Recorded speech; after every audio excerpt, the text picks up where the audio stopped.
வணக்கம் நண்பர்களே. ஆஃபேஜ் ஆஃப் தென்காசி பொட்டுக்குட்டி சேல்ஸ்க்கு வந்திருக்கு.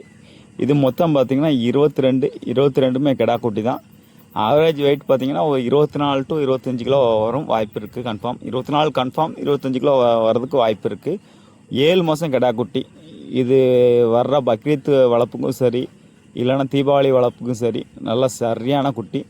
ஒரு 3 மாதம் வளர்ப்புக்கும் நல்லாயிருக்கும், தீபாவளிக்கு இல்லைனா பக்ரீத் வளர்ப்புக்கும் நல்லாயிருக்கும். எல்லாமே பார்த்திங்கன்னா நல்லா 7 மாதம்